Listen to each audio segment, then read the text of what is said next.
Morning, everyone. Welcome back to episode number 65 of Merritt in the Morning. 3 years. Actually, we are coming. We need to have a big 3-year anniversary show. I don't think anybody cares. Well, there's at least 2 of us.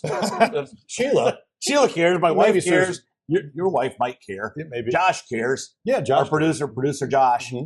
So, in any case, he is 30-year State Senator Jim Merritt. He is the president of the Greater Lawrence Chamber of Commerce, Brad Klopfenstein. I love it. Yep. We are coming to you from beautiful Cafe Audrey's at Old Fort Harrison. Mm-hmm. So basically 56 and Post for those of you who don't know where this is. So Jim's in the way of our slogan, work hard and be nice. Yes. That is kind of the theme of this show. Yes. So thank you for watching. We want to thank our sponsors, the Honey Baked Ham Company. Locations at 96th in Michigan, Greyhound Pass in Carmel. Producer Josh, do we have any specials? No, okay. It's just special going. It is special all the time. Russell does the soups. 96 in Michigan Road. He actually makes the soups. So if you're into soup and it's winter out, everybody's in the soup. Yeah. In the soup. You know, with all this weather we're having, Jim, I think this is a reminder. Just load up on your ham, have it around the house, and that way, if you get snowed in, it's just there. And pay attention to Brian Wilkes. Brian Wilkes will tell you everything that's going on. We need Brian. He's coming. If you're back. watching this, we need you because I experienced some odd weather in California and LA, and I want to know what's going on, especially with Snowmageddon that we're going to get this weekend. Yes, and this will air on Monday. Yeah, that's it. So the Snowmageddon we had. So, by the way, Jim is fresh back from Miami. I am. Congratulations to your Hoosiers. Thank in their you. National championship. Thank you. The pressure's on about Purdue basketball. I know it is, and they stepped on their toes against UCLA. That will happen. That will happen. That's all right. Actually, there's only 3 schools left that are undefeated in all of basketball as of the taping of this. And one's Miami, Ohio. Right, Miami of Ohio. And they've survived a couple of overtime. But yeah, so them, Nebraska, and Arizona are all that's left. Okay, back to our sponsors real quick. Also want to thank Stockyards Bank and Trust. Locations 96 in Binford, Carmel, Greyhound Pass, or no, not Greyhound Pass, Plainfield. Now I got myself messed up. Paula, where are you? Yeah, Paula, we need your help on this. Downtown Indianapolis, Greenwood, Center Grove, coming soon to Whitestown, in Zionsville. I think I got them all. Did you get them all? All right. All I'll get the thumbs up from producer Josh Gillespie. Thank you. Josh. So, Jim, today we have a special guest. Sorry, we're 3 minutes into the show now. We haven't even introduced our guest. Laura Anderson, you are Vice President of Government Affairs of First American Nuclear. So now that we've established that, we're going to talk about floral arrangements. Well, Laura, also her maiden name is Hodges. An M. Yes, Hodges. and I was talking to the mayor of Noblesville the other day, and he said, "Oh, I know Laura Hodges," and he doesn't know Laura Hodges Anderson, but we're gonna, he will. Okay, all right. Enlighten me. Am I the only one who doesn't know that Hodges is a thing? Her experience in Indiana. Was people know you as Laura Hodges. Yeah, maiden name. Okay, you made it sound like there was some big family lineage that makes her aristocracy here in the state of Indiana. She leaves a footprint anywhere she goes. Okay. So sometimes it's a pretty one. So, Laura, we brought you in today because we want to talk about nuclear energy. Let's do it. So, did you bring samples? They frown upon that in our industry. I don't know why. It's just a rod, a spit rod. Come on. We do have some pass it around, let everybody touch it. Yeah, lick it. Just give it a little lick. It'll be fine. It's so warm. Got a stand-up going here. Laura, your company, First American Nuclear Corporation, is a relatively large company. They were until recently, they were in the state of Washington. Yep. And your COO, who is a fabulous fella, lived in LA, and you lived in Florida. Mm-hmm. Our CEO was actually in LA. I'm sorry, CEO. Yeah, and COO Nick, who you also know, he was in Washington State. That's okay. Yes. I was in Florida, Mm-hmm. and we all kind of converged on Indiana, mm-hmm. and Let's talk about you for just a second.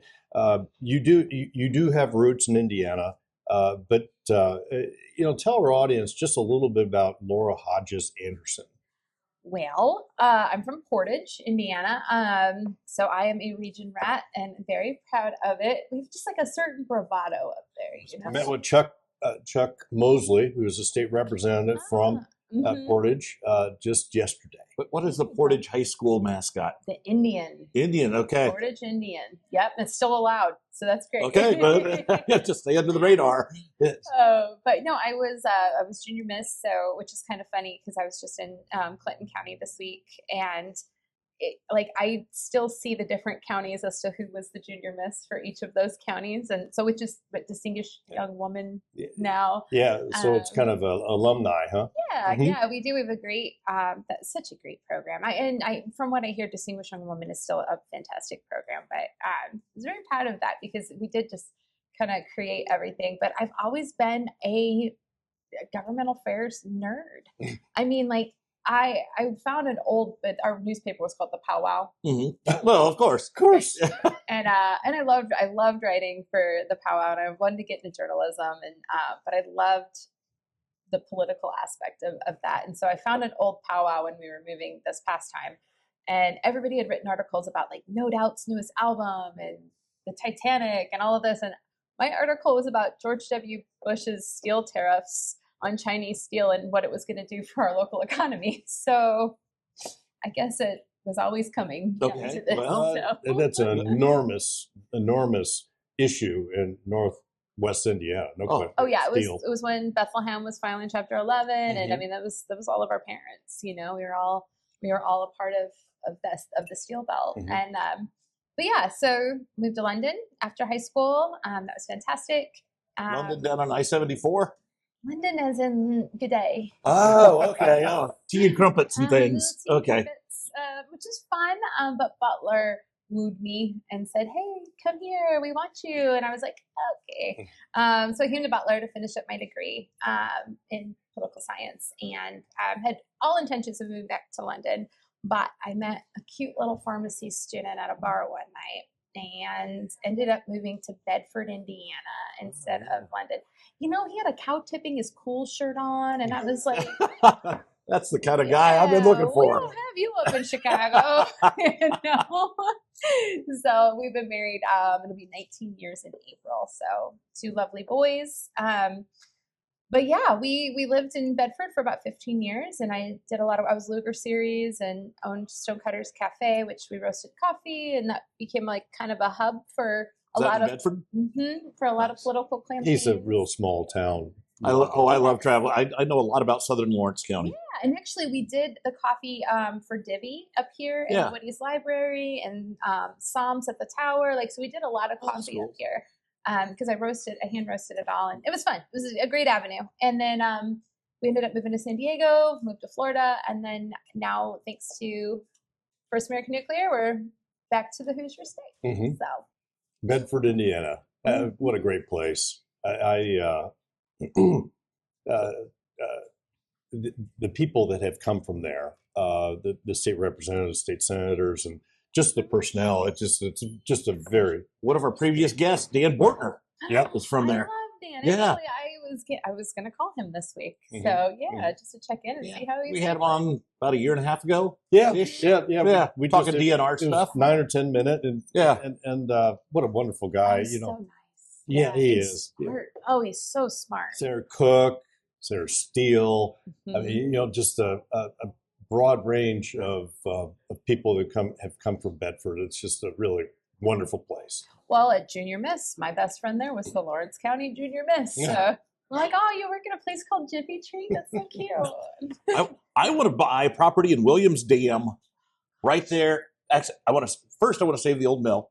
Oh, yes. And then I want to have property right there on that slack water behind the old dam and just make it a thing. My husband just told me, which I'm really mad at him for just now telling me this, because we were there for 15 years. There's a megalodon tooth at the little general store there that they found. what? Like, that is so cool. Like, surprised Nate Spangle didn't tell us that. Nate. Well, he's possible he hadn't been down there yet. Yeah, well, we haven't had him on in about a year. So. I love his podcast. Oh my gosh, he's very good. He's nice. And I have to say, as I was trying to convince all of the First American Nuclear guys that Indiana was the place to be, there were a lot of his podcast clips that I sent them. Like, see, I bet that great recruiting tool. Yeah. Thanks, Nate. Good job. Yeah. So how did you work your way up here and get into the nuclear industry? Yeah, I was consulting. So when I moved to California, I was consulting with different companies and stuff. And I was consulting with these guys, and they were in DC one day, and they called me. This is Fanco, yeah. And JJ Goldsberry is who he does a lot of their like biz dev stuff, and him and I were really good friends, and we met at the Formula One race in Miami. I mean, it was a whole thing. It was God. That's how I can say it. God did this. But they were in DC. I'm like, what are you guys doing in DC? And they're like, oh, we're going to move our headquarters, and we're thinking about Louisiana. So we're going to meet with Senator Kennedy. I'm like, whoa, I didn't realize that was on the books. Like, have you guys thought about Indiana? And they didn't even know I was from Indiana. And they're like, why Indiana? I'm like, it's like the best state to do business in, like in the country. Like, you're right in the middle of everything. Manufacturing is their bread and butter. You know, my dad's an iron worker, and I mean, everybody, like that's where you want to be. And I said, and they just passed some really nice pro-nuclear bills. So like they're going in that direction, and they're not really on the radar yet. Like, we can put them on the radar, you know? And so I called Erin Houchin's office because I love her. We've been friends for years. And got them in there. I got them into Shreve's office, and they just were so Jefferson Shreve, member of Congress. Yes. Erin Houchin, member of Congress. Yes. Important and great people. And so they went there. They're like, wow, that was totally different than any of our other meetings. They're like, why don't you take us there? I'm like, sounds great. So Crane was putting on an RFI. And so I took them down to Crane, and I had worked with Radius on different projects and stuff. And so I knew a lot of the people down there.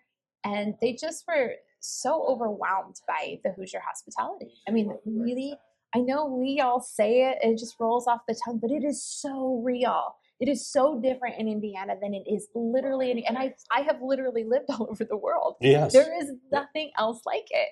And so after meeting with Susie Jaworski in the at the governor's office, they were convinced that, let's do this. Let's go to Indiana. And what a coup for us. It is. Yeah. Well, Purdue has a program, and they do research up there. I think IU does as well, correct? We have an office at Purdue, a research office for nuclear, with their nuclear engineering department, and which is fantastic. What a department. They actually have a working reactor there, which is so cool. And then IU, we are working on doing like a general partnership with IU. So like as we need interns, specifically like with the Kelley School of Business, we're working on helping them develop degree programs for the energy sector.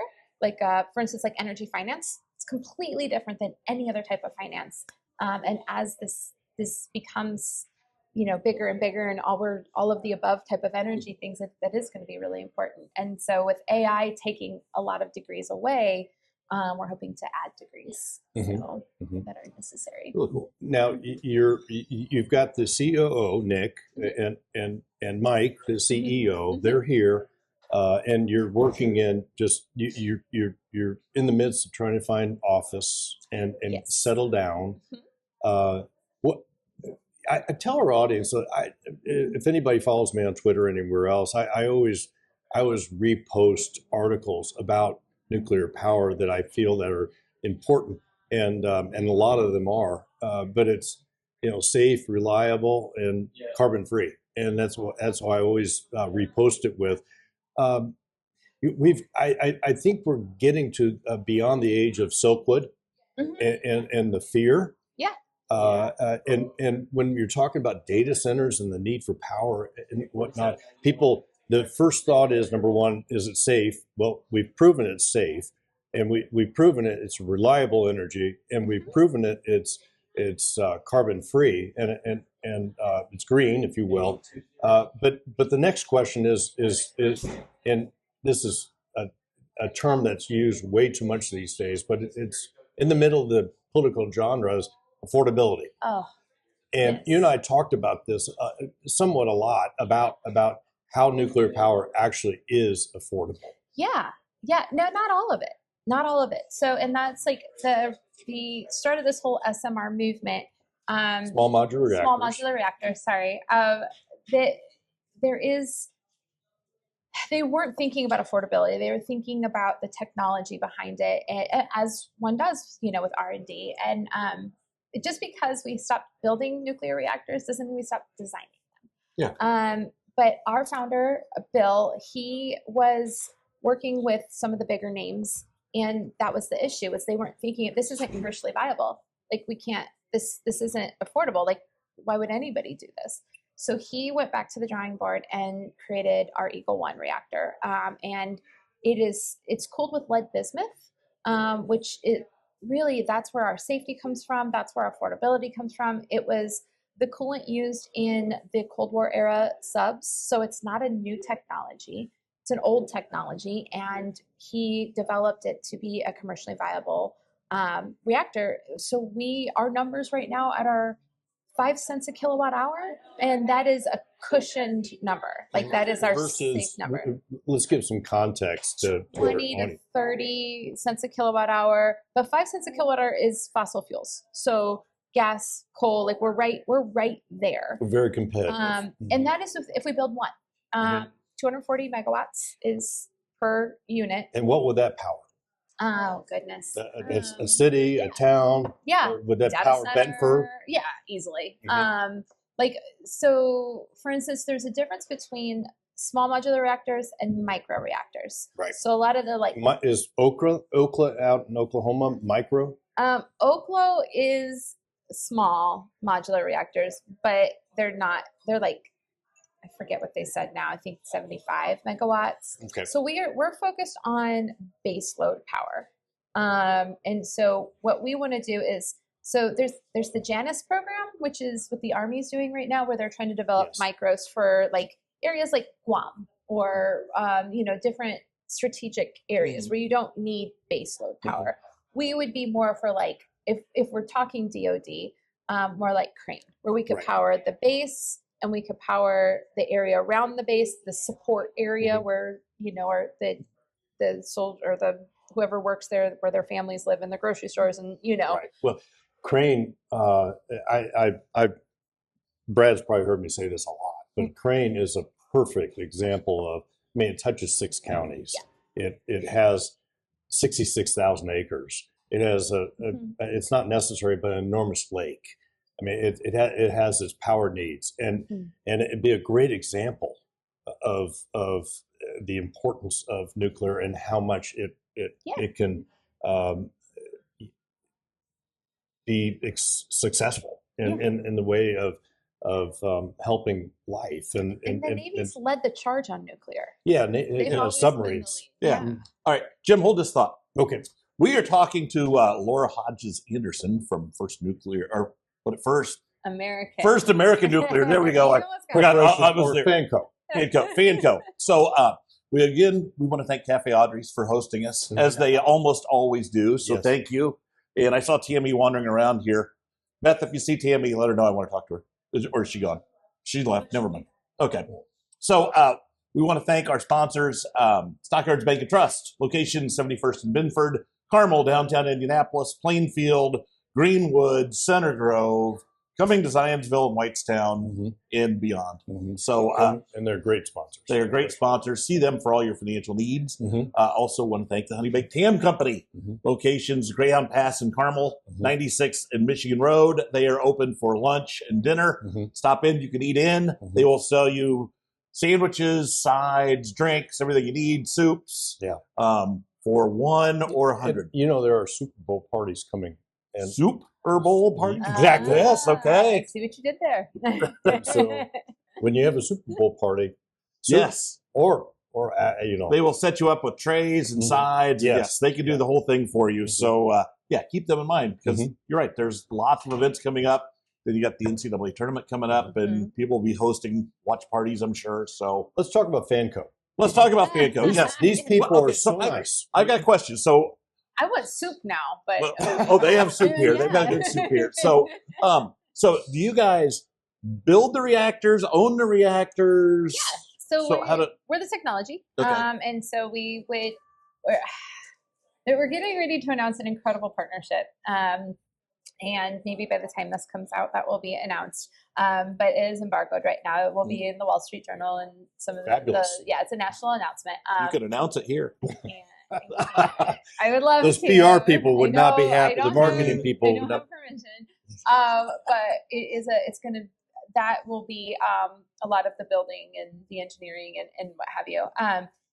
But we would basically have somebody come and we don't want to operate it. I mean, we can, but that's not the design that we have. But we have somebody like Constellation is a major operator. I know Nextera does operate it, so we would bring somebody like that in to operate it. But the one thing that we're doing with Indiana and why I felt Indiana was so crucial is we will be manufacturing these SMRs and shipping them all over the world.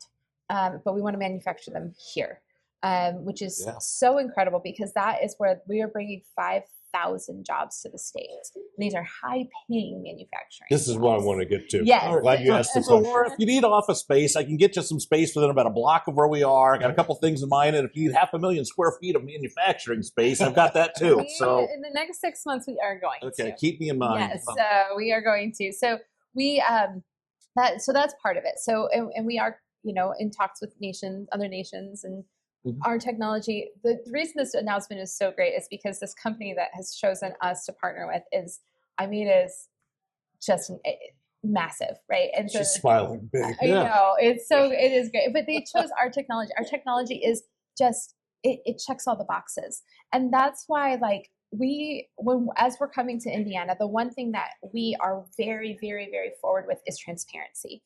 So I know that with the whole data center issue, a lot of people have been saying, well, they're not transparent enough, that we are overly transparent. I give out my personal cell phone number to anybody who wants it, because if they have questions, the only thing to alleviate fear is education. Absolutely. That's it. And what people don't know is actually a lot of the fear that is around nuclear, Russia paid for that. So over the years, Russia has pumped so much money into propaganda to make us fear nuclear as they're building their nuclear energy program so that the rest of the world would continue to buy natural gas. And so we've got years of that to undo. But again, with the lead bismuth, that's what makes it so safe. It's completely inert. If it hits the air, like the sodium cooled reactors, molten salt reactors, they have to have extra safety loops because if they hit air, they're going to have an explosion. If something happens to an SMR, it immediately shuts down. Yeah, we can walk away. And also they can be buried.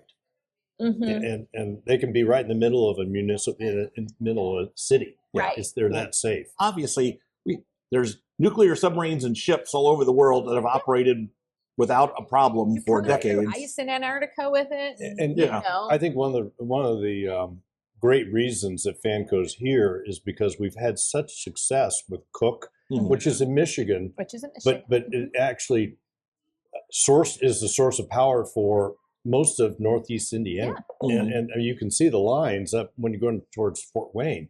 And we have great success. Nothing's ever happened with Cook. I've toured it countless times. The other reason Indiana is such a great spot for us is we are really very, very coal friendly. And Indiana has such a coal legacy. With the way we've designed the plant, 80% of it is off-the-shelf Siemens gas plant parts. So very operational as far as what the coal workers are used to operating. That's a great point. I didn't know that. Yeah. So I know as they want to decommission the different coal plants, we can keep those jobs. So we can build our system because we have a gas to nuclear transition because nuclear is down the road. We're talking 8 years, and that's from start to finish. That's what it takes. Yeah, that's about where we're at right now. But you got to start somewhere. The NRC, all of our designs are going through NRC processing right now, and that takes a while. And environmentals, and just the environmentals on the land is 2 years. But what we can do is we can build this gas plant and have it online 24 months, whatever permitting and everything allows, and we're just doing we're not doing a combined cycle because combined cycle gas plants right now, you're looking at 8 years just because it's so far, the waiting list is so far to get a turbine. but so they're not super efficient, but they're just interim. Right. So once we come in with the nuclear piece, we just take our nuclear island and take those boilers out and send them to the next project, and now we're nuclear. You know, one of the benefits for FANCO as well is the era, probably the wrong term, but the time that we're in now. You have President Trump, who is pro-nuclear. You have Chris Wright, who is Secretary of Energy. Is that his title? He's also from Oak Cliff, but okay. Yeah, so he understands nuclear very well. He's brilliant. Yeah. But you also have Governor Braun, who is pro-nuclear, and you have Susie Jaworowski, who is an all-star in the cabinet with being Secretary of Energy. It's the short term, but you know, when you have all that might, and you might have red tape, or you might have questions, or you might have a situation where it's political and somebody backs off. No one's going to back off this issue. No, I'm very, very adamant that this is a non-partisan issue. It's not a bipartisan issue. It is a non-partisan issue. Bipartisan, from being in politics, I know that can sometimes have a negative connotation because that means no. Like our team, like a lot of our team is bleeding heart environmentalists, and that's the way they got into nuclear, because this is the only way to actually eradicate global warming. And then the rest, there's a bunch of us that are on the other side of the spectrum that are like, hey, we just want to beat Russia and China and stay a superpower, and we have to have this. We have an energy deficit, and we want to keep things cheap too, like economical, So and with our design, it's competitive with all the other sources. So just for me, and I would think some of our viewers probably have these same questions. Can you define the difference between a microreactor, a small modular nuclear reactor, a standard reactor, and is there a mega reactor? What are the different sizes, and what do they do? Okay, so micro is, they always reclassify this. I think right now it's 50 megawatts and under. Okay, is that the size of this freezer that's sitting over here, or you know what? Who knows? The size of Cafe Audrey's? Micro can be actually moved. Yes. You could, if you had an incredible need for manufacturing or to build something, you could bring a micro reactor in and then move it. And it gives you a lot of flexibility. Obviously, they put them on boats and things, so that's cool. So you take your own power with you. Yes. Oh, I like that. Okay. Yeah, it's fantastic. They are like, think of it like a generator. Yeah. You know what I mean? Like a diesel generator. Okay. Like that's kind of what they're developing. No, they don't exist. But we're all working on it. There's a lot of companies that are working on it. They exist in theory. Yes. Okay. The DOE pilot program that's been kind of in the news a lot, where they have all these different pilots that are in all the different national laboratories. Most of those are micro that they're working on. Small modular reactors are more for baseload power. So where we can come in and we can power a city, we can power, a data center, we can, so it's bigger. Okay. So like I said, we're at that like 250 megawatts and 600 megawatt thermal. And then I think it's 500 megawatts is where they kind of go into like the big guys. Okay. Country. Yes. Yeah. Rolls-Royce is right there. Their small modular reactor design is right in there. It's larger. They're more England oriented right now. Yes. Yeah. And what we have done and why we chose this one is it was the Goldilocks size. We wanted to be able to build it and test it in our facilities and then send it out to a site. So the larger ones you have to assemble on site and test on site, and there's so much that could go wrong. So we just thought we have a better control over this. So quality control, because these guys are doing it every day. Yes. Yes. And that was the largest megawattage that we could continue to do that. And we can daisy chain them together. So if we just were to build one, we need about a third of an acre, which is why with renewables like solar farms, to be able to do that amount it's a much bigger footprint. This is a very small footprint. It is so safe. We always say we could build it under a school if they'd let us. I mean, there's just our core itself is wrapped in like the best gamma blocker known to man. Like it's not, with water reactors, you have that pressurization, you need that extra containment, and you also have radioactive water. We don't have that. We've got it. That lead bismuth is so safe, and just if anything was to happen, our core would, there's no possible way for our core to ever not be covered by that lead, which is fantastic. And with the bismuth, there are other lead reactors out there being designed across the pond. But the bismuth addition to it gives us a bigger like melting point and boiling point to work with. We could walk away from it and nothing's going to happen. There are a lot of countries that want to do this. Well, Canada, for instance. A couple decades ago, I took a cruise through the Caribbean, and a bunch of those islands had big tankers that are offshore, and basically they're just full of diesel fuel that power the generator for the island. I'm like, that seems to be highly inefficient and dirty. Yes. Yeah. So yeah, it's extremely dirty. And like I said, so that's you have the environmental aspect of it. The other part of the environmental aspect of it is, so our team was a part of FMF or FMEF and FFTF, which I know my brain is just constant alphabet soup of acronyms. We'll just go with it. Yeah, so basically we developed the advanced fast flux reactors. Okay, so you've got these fast reactors, which can burn different types of fuels, and we at FMEF that's where we started to create the concept. Is about 50 years ago too. That's why none of this is new. Our team's been together since the 90s. The Eagle One's been being developed for 15 years. None of this is new. No one, you know what I mean? Like it's not experimental. And so with FMEF, the fuel cycle, we would have a closed fuel cycle. So basically, when you have a regular rod, you're going to use about, is that mine? I'm sorry, I don't know what that is. I don't know. Okay, it wasn't me. Sorry. Yeah. So, with a regular fuel rod, you're going to burn about 5% of the potential energy in that rod, and then it's considered nuclear waste. Yes. Which we don't call it waste because to us it's not. It's just unspent fuel. Exactly. So we're able to we have the technology and the IP to reprocess that fuel, and we create what's called MOX. And we can burn that MOX. I'm really glad you approached this because people always say, they talk about Yucca Mountain. Oh, yeah. And the storage of these fuel rods. And in France, they've got maybe 56 of these things, and they rehab it. They recycle it. The only reason why we're doing this, but probably one of the reasons why we don't do it in this country is because of the Silkwood era, that it's against the law because they didn't want to give any opportunity whatsoever for nuclear power to come back. Yep. And so once we change, that's what's so valuable about having people like Aaron Houchin as a member of Congress that understand, the value of Crane and the value of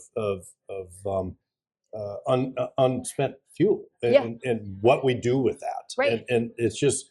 I could talk for hours about this, but because I think it's a big part of our society. And, we end up using 97% of that potential as opposed to 5%, and that 3% that's left is medical grade nuclear waste. So Isabella Baumke is great. If anybody's interested in learning more about this in a way that is understandable and palatable, she has a book called Rad Future, which is fantastic. And she points out that with that technology, 100 years of running that reactor, you will have the waste that could fill up a Coke can. That's it. Yeah. That's it. Yeah. The other thing that's cool about that is we're housing all of this unspent fuel from reactors around the country right now, and taxpayer dollars are paying for that. There's enough unspent fuel that is considered waste here to power the entire United States for 100 years. Wow. And we're not allowed to take any more Russian uranium. We don't need to. Yeah. If we could just get all of this through and that. How easy is it to access all that stuff? It's not. That's not. I figure they seal it in concrete. There are words I never thought I would hear in my career, and plutonium auction. It's one of those things. I'm like, oh, that was an interesting email. Brad, I'm so glad she's on. You've been asking me for some explanation about nuclear. We have it here. And this young lady gathered everybody in this company, Fanco, and moved them here. the titans or the icons of the company, and they're all moving from Washington State to Indiana. And it's just. Do you mind at all if I tell a little bit about them? Of course, that's what I was leading. Yes. Oh my goodness. Take the baton. They are rock stars, and that's what gets me the most excited. Is we have literally comprised the titans of nuclear into one team, and it's unreal. Like, we have Major General Julie Bentz. She carried the nuclear football for 3 presidential administrations. She was boots on the ground at Chernobyl, boots on the ground at Fukushima, boots on the ground at 3 Mile Island. Like, she has seen it all and knows what not to do. We have her. She's ours. Like, that's so cool. Bill, our founder, I mean. Bill is who? What is Bill's name? Oh. One of the things about this podcast we liked is we wanted to be almost like a marketing tool for Fanco or anybody that we're having on, and be on your website. Yeah, because he looks good. No, you're the looker, Jim. So I'm just here. Tell us about William. Yes, William Stokes. Okay. Google him. He wins. Yes. He's our founder. He has worked on every major nuclear project in the world. He actually was here at Marble Hill too, so he knows, again, what not to do and how to work through all of these issues. He's one that I call it, he assembled the Avengers, and he really did. But he is our fearless leader and just one of the smartest human beings you'll ever meet in your life, but also the nicest. Like, we are a family. And so it's just, I don't know, I've never been in an environment. Just being with you and Nick and Mike, I mean, they're like big brothers to you. Oh, I mean, it's a very, very tight company. Yeah. Oh, and their wives. I love their wives. They all married really cool people too. So that makes sense. And they live in Hamilton County. Yeah. Yeah, they're all here now. Jim, the best thing about Laura? She can translate nerd into English. So finish the story about Fanco. Yes. Dr. Alan Waltar. He wrote the advanced nuclear engineering textbooks. So advanced reactors, he literally wrote the textbooks. So they study all over the world. And like, when we were at Purdue, a lot of the students were like, oh my gosh, like, do you want to meet him? I read about this guy. Yeah. I came up to them, like, do you guys want to meet him? They're like, oh, yes. I'm like, come on, let's go. It's like Steve Alford in basketball. Right? Dr. James Conca, I love that man. I could sit in a room with him and just listen for hours. He was actually a part of WIP, which was the nuclear waste disposal program in New Mexico. He was the state representative for that to the government. And he was a Forbes contributor. So Forbes magazine has tons of his articles in it. He is the one and he will be boots on the ground here as we start educating everybody, because he's done it and he lives it. And he's just such a wonderful human. He used to work for NASA. So the first time I met him, I'm like, so did we really go to the moon? We did. I know we did. I believe it now. Oh, yeah. And he's absolutely lovely. It's Dr. Eric McFarland. He is an MIT nuclear engineering PhD. And then I guess he got bored, went to Harvard and he's a surgeon. So he's also an MD. Like, just the smartest human beings that you could ever imagine. And they're just lovely. Like, when we all get together, it's so much fun. I play team mom, where I make sure everyone is where they need to be. I said our next trip, I'm putting Capri Suns in my bag so that everybody has snacks. But it is lovely. Yeah. It's sounds like there's no wheelchairs in that at all. No. These are vibrant people. These are vibrant people. It is interesting in the industry, though. You have either 50 years of experience or 5. And so there's that big gap. Mm-hmm. I can see that. And that's one of the things where we've very much are doing, is trying to make sure that all of that knowledge gets passed down. Mm-hmm. So, and that's why we're going to be pouring ourselves into internship programs around the state. And we would really like to create the workforce for the entire industry here in Indiana. Yeah. So it benefit everybody. Yeah. And Ivy Tech will be a huge player in that as well, with nuclear welders. Nuclear welders can make up to $165 an hour right now. Yeah. That's insane. In other news, Brad Klopfenstein's going to have a career change. In other news. Yeah. So when I say I'm excited about it, I really am. And I was very proud to bring them here to my state and be a part of it. And And two, it shows that we're not a bunch of carpetbaggers. Like we're not just coming in and making a buck and, and here, screw you. Like, who cares if we don't live here? No, we moved our whole families here and we are Hoosiers and we want to be giving back to the communities we go into. And we wanted to make ourselves available so that the rest of the state, they're not afraid of it anymore because they ask the questions and they had the opportunity to ask the questions and not just Google it. Come to us. We're here. We want to show everybody that the fabric. This is it. Yeah. So, I looked up Signetti on Google. You Googled him. I Googled him. And at the top of it, they say, "Yep, he won." Really, I love it. That's cool. It's been wonderful. We've hopefully pushed the boulder a little bit with education of nuclear power. I've learned a ton. Yeah, and Fanco is a big part of Indiana now, and we expect big things. Yeah, we plan to bring them. Mm-hmm. So thank you all for watching. This has been episode number 65 of Merritt in the Morning with your hosts, Jim Merritt, Brad Klopfenstein. And our guest has been Laura Anderson today. We've been talking nuclear power.